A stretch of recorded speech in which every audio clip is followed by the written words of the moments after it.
Hi folks, hope you're doing well. Welcome back to another little video. Not really on a ride today, probably, I don't know, 2 miles from home, 2.5 miles from home. Just come out to spin the legs a little bit and work out the day's meetings and spreadsheets and ridiculous death by PowerPoint presentations, which unfortunately is an occupational hazard. I'm just going to talk you through 6 basic checks that, in my opinion, are really worth making on your bike before you take it out, before you go on a ride.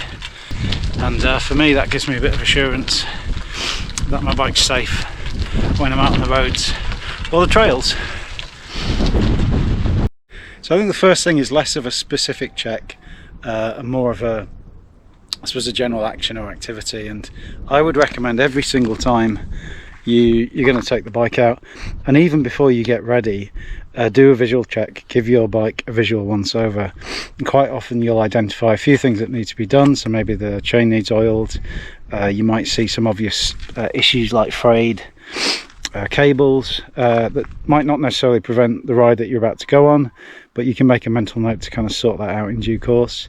You might see obvious issues with the tyres, and over the years I've definitely got ready a few times and then gone to get the bike out, and there's been a flat tyre or there's been some kind of obvious mechanical issue, and I've had to sort of get changed again, take my shoes off and kind of either sort that out or try and go and get another bike out. And you know, there's a lot of faff, so I would just recommend before you do anything, you know, immediately after you're thinking about going out for a ride, go to wherever your bike's stored and give it a visual once over, and that sort of gives you a little bit of assurance that you can at least start getting ready and you've got a decent chance of getting out on it and it'll be okay.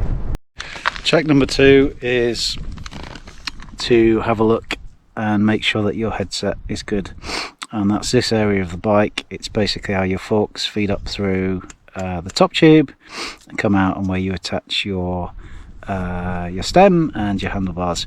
And what I do here, I'm obviously holding a camera in one hand, so forgive me if I don't demonstrate this perfectly, but I'll just lock the brakes and I'll just push the bike forward, and the bike will flex. Most bikes will flex, but you shouldn't feel any play, any movement in the headset. And if you do, the obvious thing to do, the very first thing to do, perhaps to check, is just to loosen your stem bolts here and then tighten up. It might be that your top cap's become a little bit loose, so just tighten that up, and what that might do is just pull everything more firmly together so that it eliminates that play in the headset. Then you can do these back up, use a torque wrench if you've got one, and then check it again. But you know, in my view, and obviously I'm not a mechanic, I'm not a professional or anything like that, I'd never really go out with a bike that's got any play in this area in the headset. I mean, worst case scenario, you could seriously damage your forks.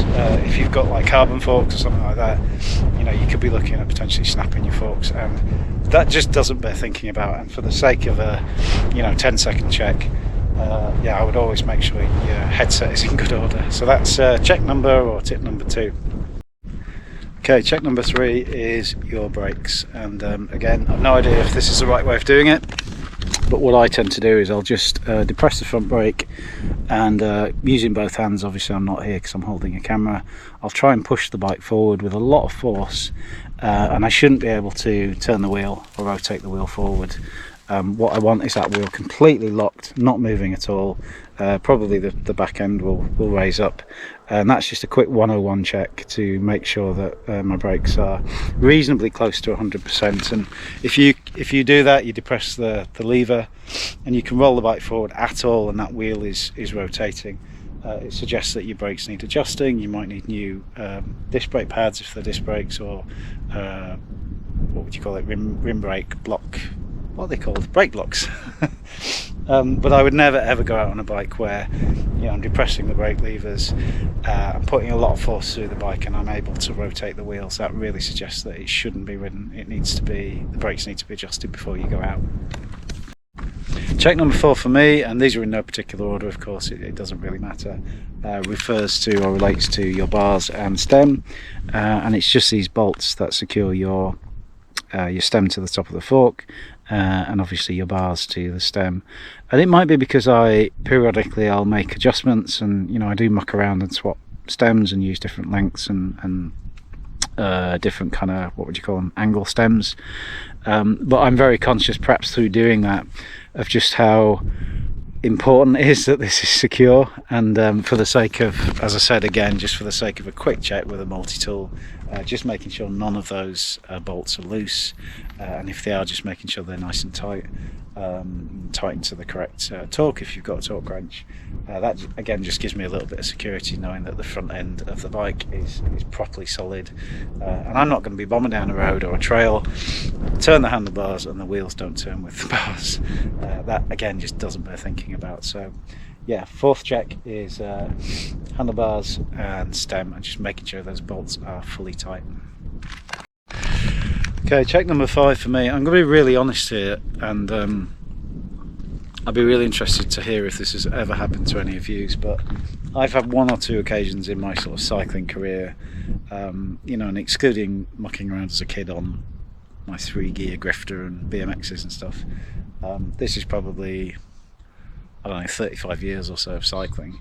But I have had 1 or 2 occasions where I've got to the bottom of an absolute bomber fast hill or trail, look down and my front wheel quick release is completely loose, and I could get off the bike, just lift the front up, and the wheel would just roll off the bike. I'd be really interested to hear if that's ever happened to you.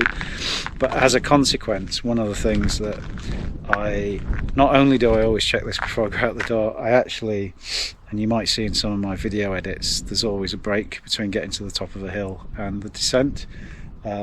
You know, and I'll be honest, that's for a breather half the time.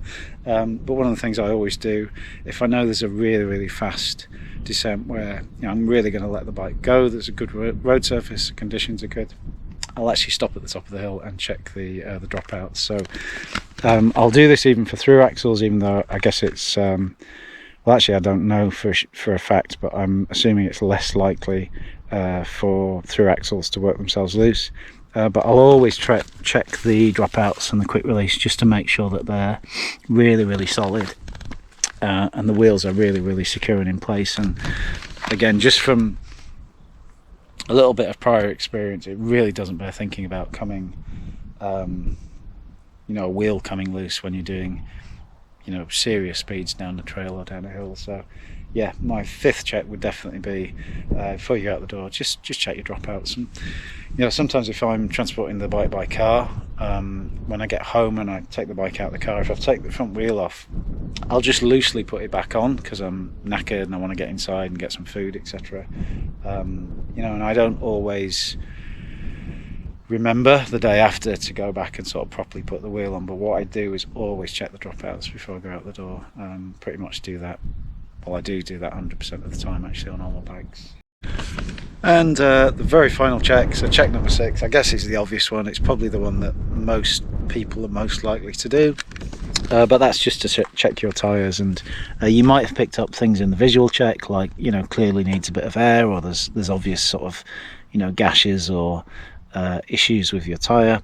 But what I will do is always check the tyre pressure before I go out as well, and I want to make sure that the tyre pressure, you know, there's quite a range actually, and you can run different pressures depending on the sort of different tyres you've got on, but obviously the different different surfaces you're going to be cycling on, and kind of how you feel as well. And you know, these tyres, for example, are running at the moment at 50 psi, which is towards the upper limits of the pressure for these tyres, but that's because I've just completed one of my 50-mile bike rides, and that involved quite a bit of road cycling. So if I was out all day on this sort of terrain, I'd probably run slightly lower pressure just for a little bit of extra comfort.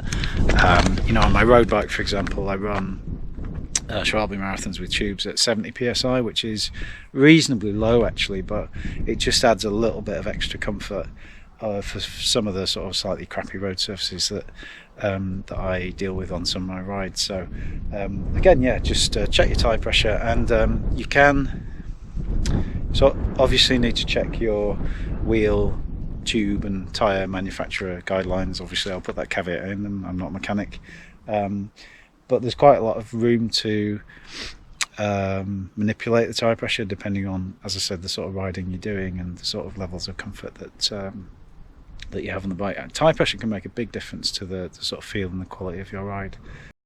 Okay, homeward bound, and good thing is it's pretty much downhill all the way. But yeah, they're my 6 checks. I think you should make pretty much every time you take the bike out, and be really interested to know if there's other things I'm missing, if there's things that you would always check pretty much every time you get your bike out, that I should be including in my kind of standard 6 checks. So yeah, do let me know if there's something I'm missing. Drop a comment down below, and just remains to say, stay safe out there on the roads or the trails, and take care and happy cycling. I'll see you on the next one. Bye for now.